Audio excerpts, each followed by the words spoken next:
Resorts World was supposed to be the new crown jewel of the North Strip, a $4.3 billion modern miracle that would bring back the energy, the foot traffic, and the imagination that part of Las Vegas lost decades ago. But ever since I uploaded my last video about why Resorts World is failing, the comments, messages, and inside stories I've received have made one thing clear. The problems aren't just big, they run way deeper than anyone realized. What we're seeing publicly is just the surface. Behind closed doors, this property is slipping into the exact same pattern that killed the Fontainebleau the first time around, that destroyed the Sahara during its reboot, and that left the North Strip as a graveyard of half-finished dreams. The biggest theme that keeps coming up from employees and visitors is simple. Resorts World feels empty, and not by accident, but because the resort cannot sustain the traffic it was built for. You walk inside on a Friday night, and instead of hearing that chaotic Las Vegas heartbeat, the people talking, the slot machines hitting, the bar crowds spilling out, you get this weird echo.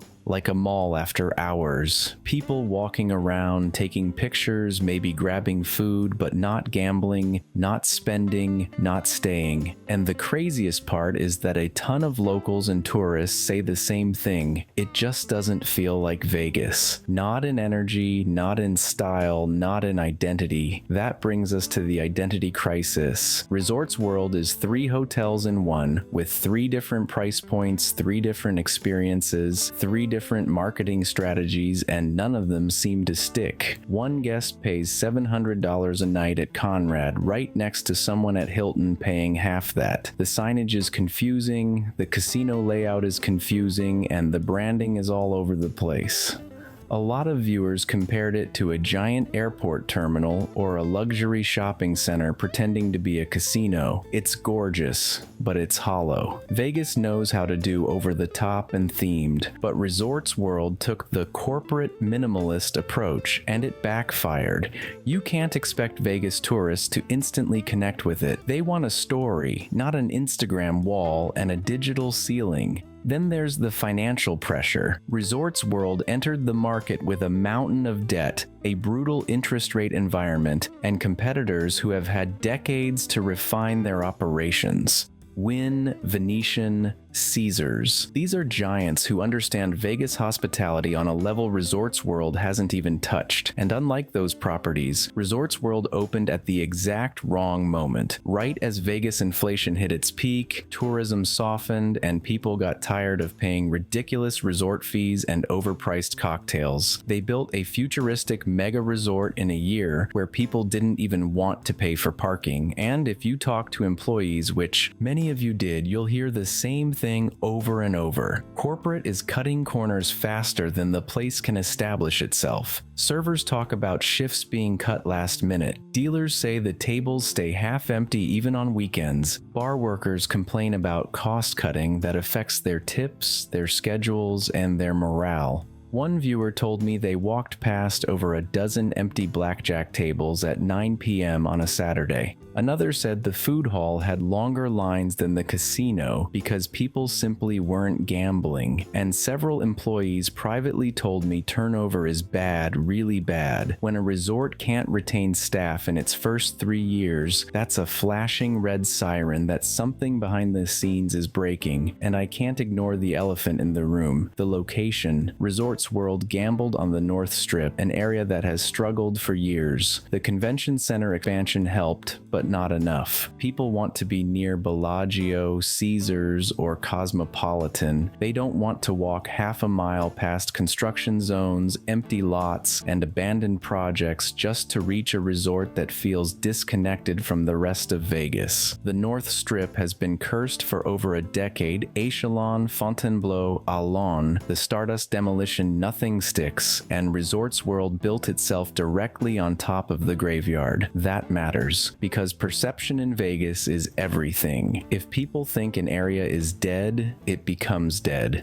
One of the most interesting messages I got was from someone who called it a resort built by people who don't understand Vegas for people who don't come to Vegas. And honestly, yeah, that's exactly how it feels. It's sleek, beautiful, high-tech, but missing the chaos, the warmth, the nostalgia, the charm, the identity, the entertainment, the risk-taking, the grit, all the things that made the Strip what it is. When you build an ultra-modern resort that feels designed by consultants and not creatives, you lose the magic that keeps people coming back. But here's where things get really concerning. Several insiders claim that Resorts World is already shifting its entire business strategy. They're chasing conventions instead of tourists, hosting events instead of gamblers, leaning more on outside promotions than internal marketing.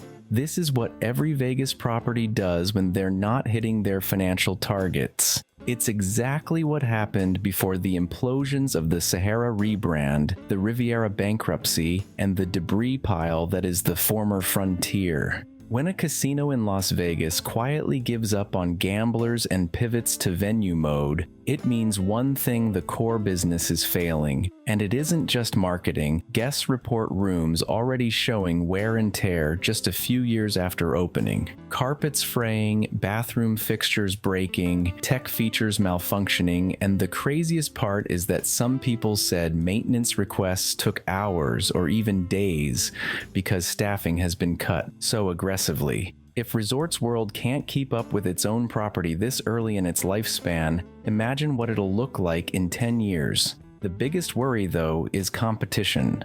Fontainebleau opened and immediately stole the spotlight. Wynn is still Wynn, and the Strip's South End, New York, New York. MGM Grand, Luxor, Excalibur is cheaper, busier, and more accessible. Resorts World feels stranded, expensive, and confused. That's a deadly combination in a city where tourists have endless options.